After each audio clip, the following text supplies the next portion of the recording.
They were Russia's new tsars, rising from the ashes of a collapsing empire to seize control of half the nation's wealth. They turned chaos into opportunity, building personal kingdoms of unimaginable luxury, $100 million yachts, log-sprawling mansions, and power on 3 continents. But as Putin tightened his grip and war erupted, their wealth became gilded chains. Join us as we reveal how they rose and uncover the luxury gulag of the Russian oligarchs. The birth of the oligarchs. Russia's turbulent 90s.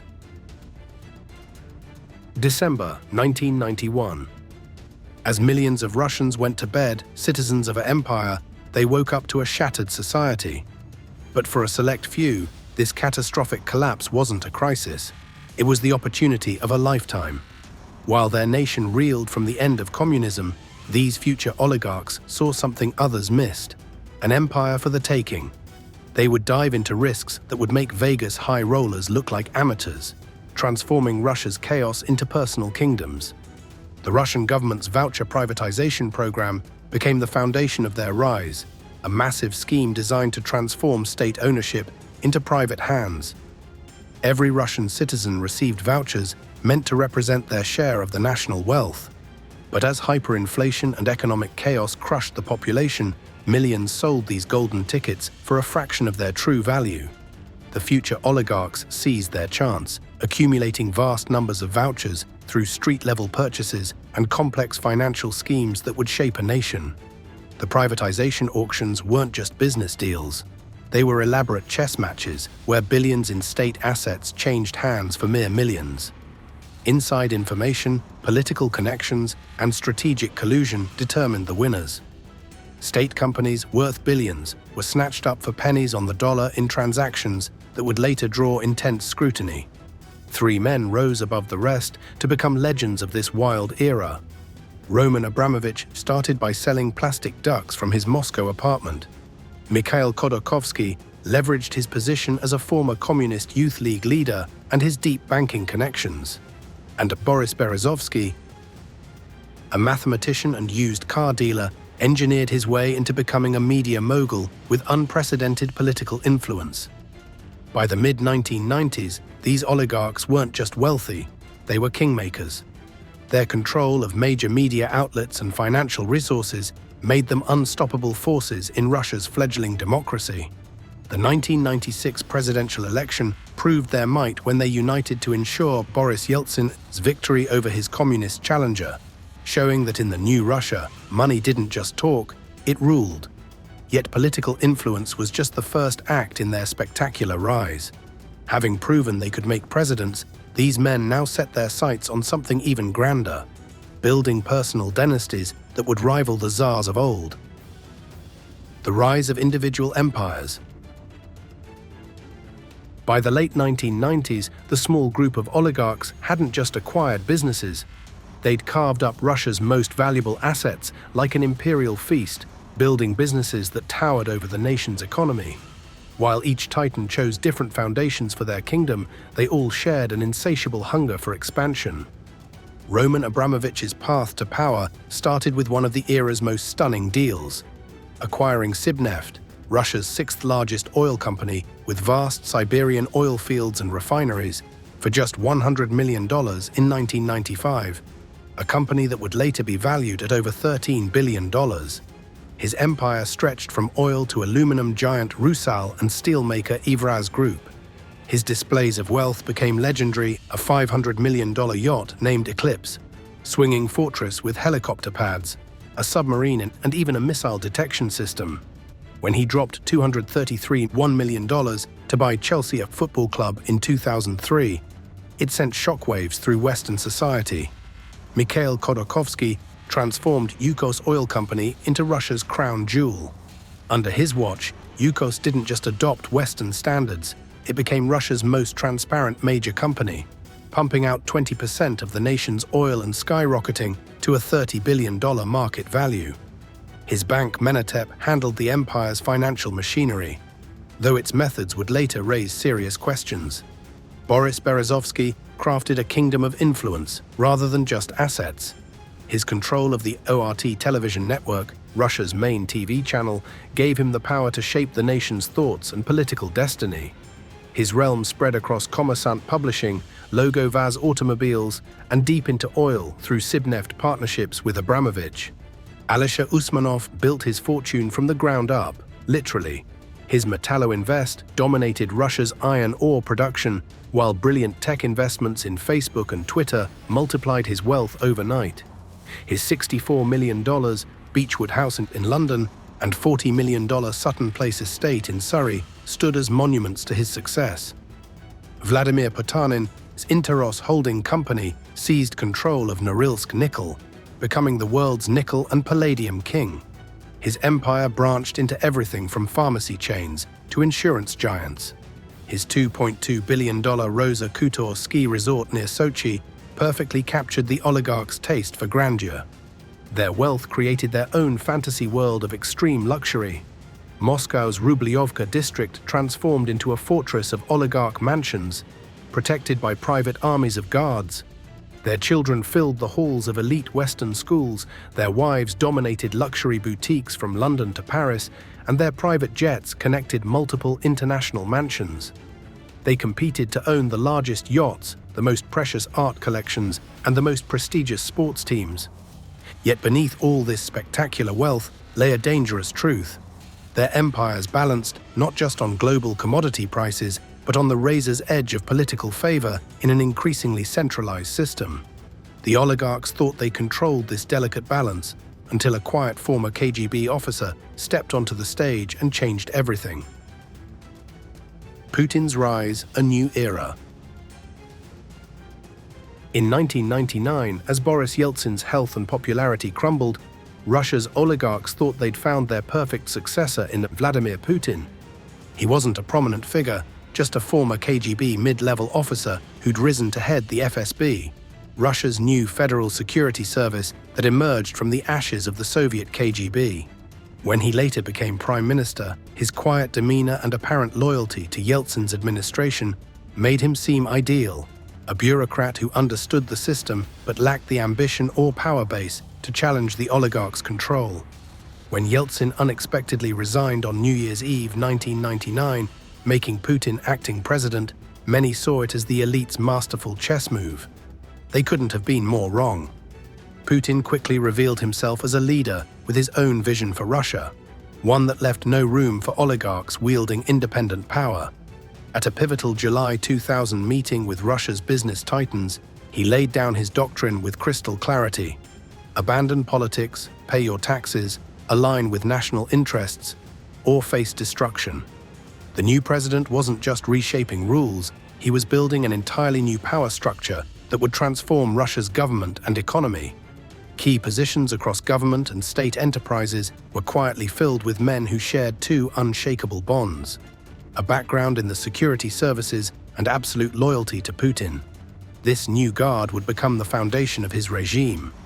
The oligarchs faced a stark choice in this new reality. Some, like Vladimir Potanin and Alisher Usmanov, swiftly adapted, aligning their empires with state priorities. Others fatally misread their position. Vladimir Gusinsky learned first. His media-most empire had dared criticize Putin during the 2000 campaign. Within months, he found himself behind bars, stripped of his media holdings, and forced into exile. Boris Berezovsky, despite initially backing Putin, soon followed the same path to London, leaving his media empire and Russian assets behind. But it was Mikhail Khodorkovsky's fate in 2003 that truly revealed Putin's iron grip. Despite clear warnings, Khodorkovsky continued funding opposition parties and pushing for political reform. His arrest on fraud and tax charges, followed by Yukos's dismantling and transfer to state-controlled Rosneft, sent shockwaves through Russia's business elite. Even those in Putin's good graces weren't truly safe. Roman Abramovich, despite his careful political maneuvering and close Putin ties, had to sell Sibneft to state-owned Gazprom in 2005 for $13 billion. Though well compensated, the message was clear: even the most loyal operated at the state's mercy. The new system's rules crystallized: absolute political loyalty, unwavering support for state goals, and complete acceptance of Kremlin authority over major business decisions. Those who adapted survived and even thrived, but the age of oligarchs as independent forces in Russian politics had ended. The unbridled capitalism of the 1990s gave way to state capitalism, with Putin holding all the cards. And now, from the shadows of the security services, emerged his chosen instruments of power. Men forged not in business deals, but in the corridors of the KGB. The siloviki, Putin's new elite. As Putin consolidated power, a new breed of elite emerged in Russia, the siloviki. These weren't mere bureaucrats or businessmen climbing the corporate ladder. They were former KGB officers, FSB commanders, and military intelligence veterans who shared Putin's background in the Soviet security apparatus. With methodical precision, they began reshaping Russia's entire political and economic landscape, creating a system where every lever of power led back to the Kremlin. At the heart of this new power network stood Igor Sechin, logically a man many called Russia's second-in-command.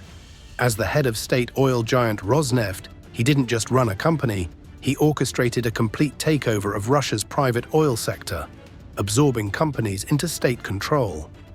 Sechin's influence reached far beyond oil. His word could build or destroy business empires overnight, while his vast network of informants kept him informed of any potential threats to Putin's system. Nikolai Patrushev turned Russia's Federal Security Service, or FSB, into an all-seeing eye. As Secretary of Russia's Security Council and former FSB director, he built a security apparatus that reached into every corner of Russian life, from corporate boardrooms to university classrooms. Under his watch, preventive security became the excuse to intervene in anything deemed important to state interests.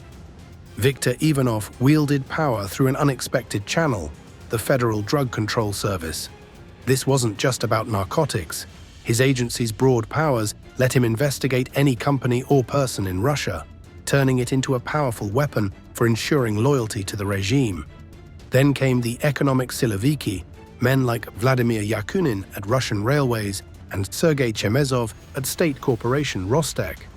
They showed how a security service background could translate into control of Russia's industrial crown jewels. But they didn't run these companies like normal businesses. Profit came second to political power. Dmitry Medvedev stood apart as the leader of the siloviki, technically skilled bureaucrats who kept the government machinery running. While some saw them as moderates, their real role was providing a legitimate face to siloviki operations without ever challenging their authority. The siloviki's genius lay in how they seized control. They created overlapping surveillance networks, making sure every important business or political figure was watched by multiple agencies. They became the gatekeepers to Putin's inner circle.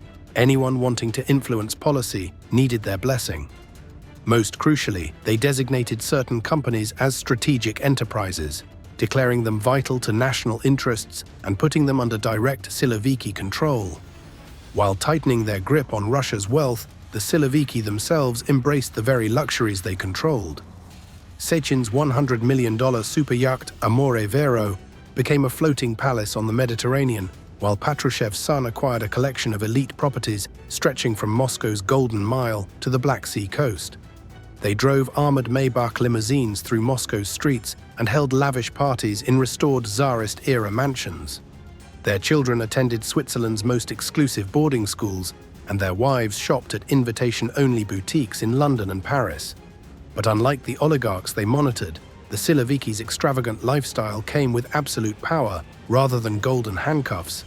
They were both the inmates' wardens and the prison's owners, free to enjoy their wealth while ensuring others' fortunes remained firmly under state control. Those who didn't understand this transformation, or worse, dared to resist it, were about to learn its true power. Oligarchs and their golden handcuffs. The machine's efficiency in crushing dissent went far beyond the famous cases of Khodorkovsky and Berezovsky. A darker pattern emerged through dozens of oligarchs who discovered that in Putin's Russia, even a whisper of defiance could trigger an avalanche of destruction. Vladimir Gusinsky's fall from grace was spectacular, from living in a 1,000-room mansion and traveling by private jet to losing everything. His NTV television's critical coverage of the Chechen War triggered tax raids and criminal charges, forcing him to sign away his media empire from prison. His gilded lifestyle vanished overnight.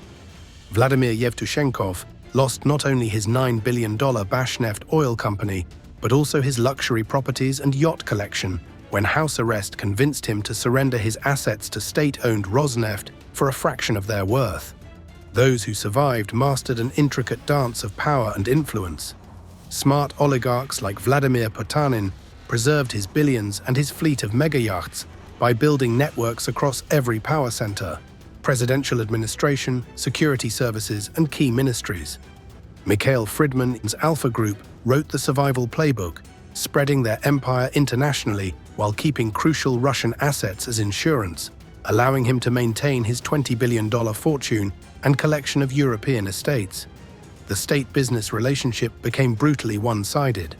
When Oleg Deripaska's aluminum empire, Rusal, faced a crisis in 2008, state help came with heavy strings: align with government goals, keep workers employed in political hotspots, and fund state projects.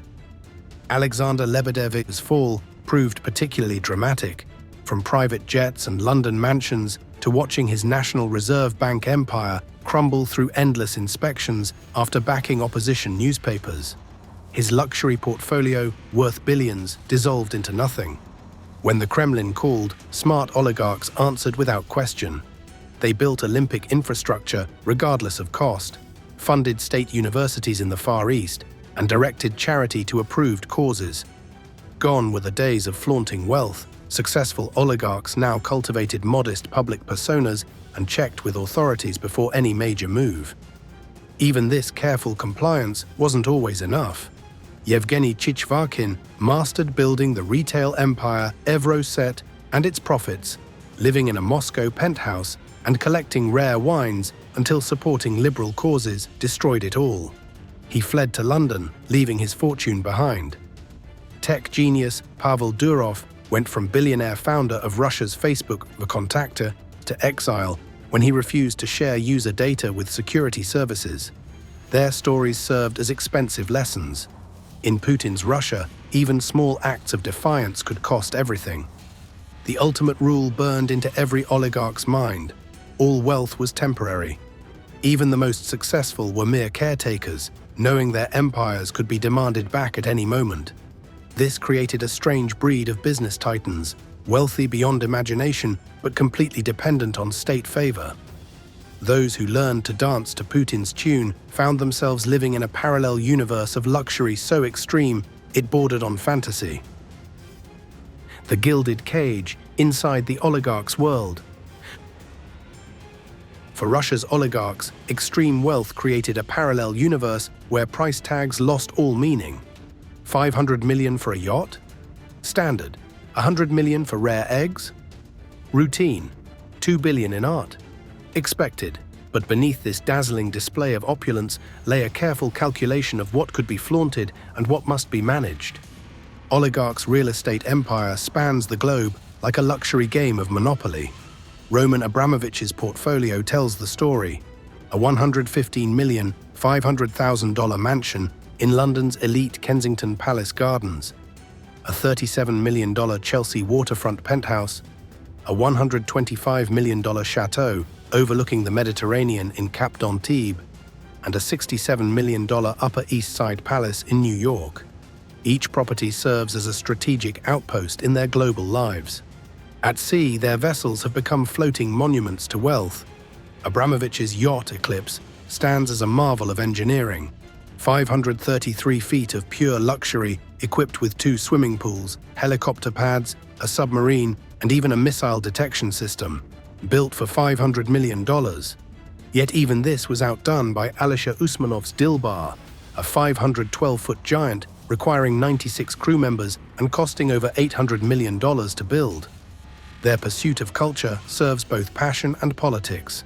Victor Vekselberg amassed the world's largest private collection of Fabergé eggs, worth over $100 million.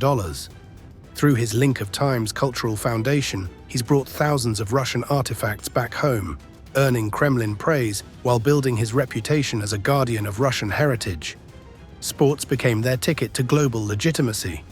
Mikhail Prokhorov broke ground as the first Russian NBA team owner with the Brooklyn Nets, purchased for $223 million. Roman Abramovich's 19-year reign at Chelsea FC revolutionized English football, while Alisher Usmanov invested $200 million in Arsenal. Their art collections would make museums jealous. Dmitry Rybolovlev's $2 billion collection sparkles with Picassos, Modiglianis, and Rothkos.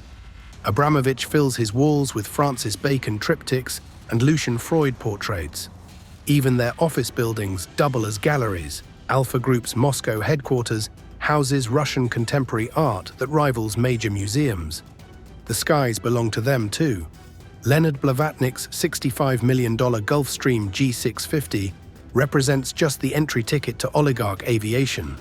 Viktor Vekselberg maintains a fleet of long-range business jets, while Mikhail Prokhorov's $60 million Gulfstream G550 boasts an interior crafted by Hermes. But learning from the downfall of other wealthy individuals and how the state hunted them, they learned to flaunt their wealth within limits. Their most extravagant displays happen outside Russia, while at home they channel their money into state-approved projects and keep their public statements carefully neutral. Their children embody this balancing act. They study at Switzerland's La Rosey or England's top boarding schools, paying up to $150,000 per year, but maintain Russian connections through cultural programs and strategic roles in family businesses. This next generation bridges the gap between global wealth and Russian power. Even their vacations tell a story of power and privilege. Courchevel's Russian Week becomes an unofficial summit of the oligarch class, where they spend millions on luxury chalets and private parties, while summers in Sardinia's Porto Cervo mix pleasure with power networking. These exclusive hideaways offer both ultimate luxury and fortress-like security, with private guards keeping watch for paparazzi and darker threats alike. But these guards protect more than just property. They maintain the boundary between two parallel Russias, one of unimaginable wealth and one of daily struggle. The social divide, Russia's two worlds. The gap between oligarch wealth and ordinary Russian life stands as one of modern history's most extreme social divides. While oligarchs debate which $500 million yacht to add to their fleet, average Russians face daily financial struggles that seem like tales from another planet. The numbers tell a brutal story. The average Russian makes about $700 a month, yet a single dinner at Moscow's elite Café Pushkin could swallow that entire sum. Even more staggering, Russia's top 1% clutches nearly 60% of the nation's entire wealth, dwarfing the United States' 40%, China's 30%, and Germany's 27%. While American or European billionaires face public scrutiny and regulatory oversight, Russia's wealthy elite operate in a parallel economic universe with almost no accountability. This divide cuts through every aspect of life. While oligarchs bounce between their multi-million-dollar homes across the globe, about 15% of Russian households don't even have indoor plumbing. Healthcare reveals an even darker contrast. Oligarchs jet off to $100,000 per visit private clinics in Switzerland and Israel, while ordinary Russians navigate an underfunded public health system where even basic medicines can be out of reach. Education draws another harsh line. Oligarchs send their children to prestigious British schools like Harrow, spending $56,000 a year on tuition alone, while Russian teachers scrape by on $450 a month. This educational chasm doesn't just separate the rich from the poor, it ensures their children will inhabit different worlds entirely. Perhaps most infuriating to average Russians is how oligarchs handle their wealth. Between 2000 and 2020, these elites shipped an estimated $100 trillion offshore, money that could have rebuilt Russia's crumbling roads, modernized hospitals, or created countless jobs. Instead, entire regions struggle with decaying infrastructure and dead-end prospects. Public opinion has shifted dramatically over time. The early post-Soviet years saw oligarchs as bold success stories, but today's Russians aren't buying it anymore.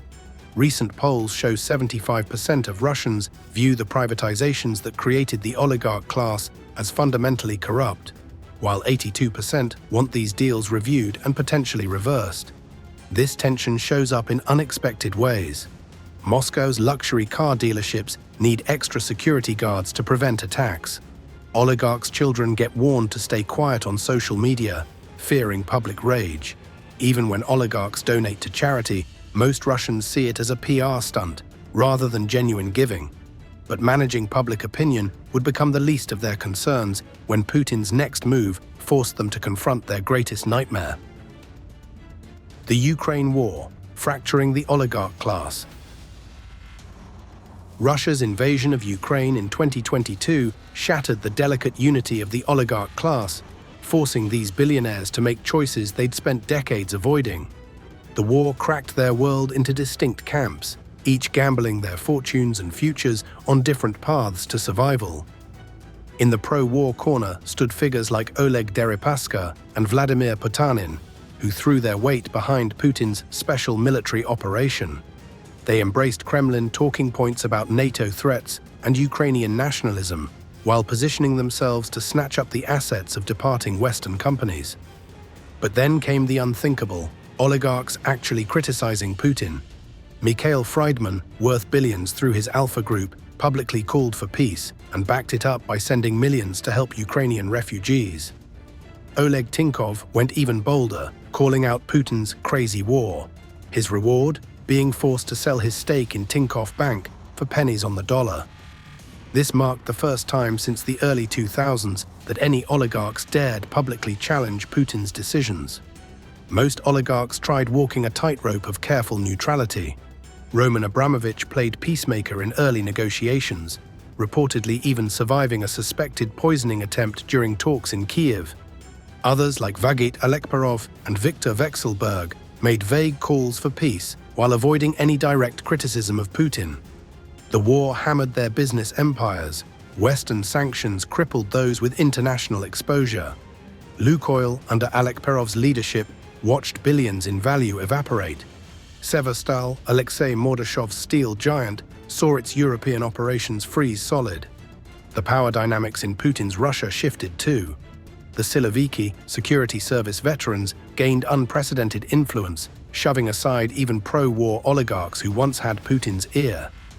Military and intelligence figures now called the shots, while billionaires found themselves increasingly sidelined. The scramble for assets left by departing Western companies sparked fierce internal battles. State-friendly oligarchs like Putin snatched up banks and retail chains at fire sale prices, while others got locked out of these deals entirely. Even oligarch families split apart. Their Western-educated children started posting anti-war messages on social media, creating awkward situations for their parents back in Moscow.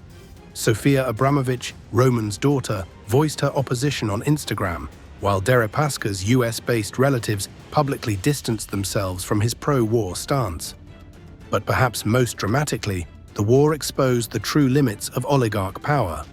Their inability to influence Putin's decision to invade, followed by their scattered responses to the conflict, revealed an uncomfortable truth. In Putin's Russia, even billionaires are ultimately just servants to the state. But while Putin controlled their destiny at home, the West was about to show them what real power looked like. The global reckoning, sanctions, and the future. The West's response to Russia's Ukraine invasion hit the oligarchs harder than anyone could have imagined, unleashing a financial hurricane that's rewritten the rules for Russia's billionaire class. These weren't just regular sanctions, they were precision-guided missiles aimed at the oligarchs' most precious possessions. By March 2024, the numbers were staggering: $58 billion in frozen assets across the globe. The EU alone seized 1,473 luxury toys, including Roman Abramovich's super yacht Solaris, Alisher Usmanov's Dilbar, and Igor Sechin's Amore Vero. Property grabs hit everywhere, from Viktor Vekselberg's $27.5 million Sardinian villa to Oleg Deripaska's $62 million London mansion. The sanctions struck Abramovich severely. He had no choice but to sell Chelsea Football Club in 2022 when the UK government imposed restrictions. He departed from the club he had owned for 2 decades, ending his tenure that had brought unprecedented success to Chelsea. According to some sources, the sale brought in approximately $5 billion. But that money sits frozen in a bank account, designated to help those affected by the war in Ukraine. The pain went deeper than lost assets. Mikhail Fridman, once Lord of London's financial scene, found himself begging courts for permission to spend $37,000 monthly on basic living expenses. Peter Avon, another financial titan, struggled to pay his household staff or keep his properties running. Even oligarchs who dodged direct sanctions watched Western banks treat them like toxic waste. Their business empires took devastating hits.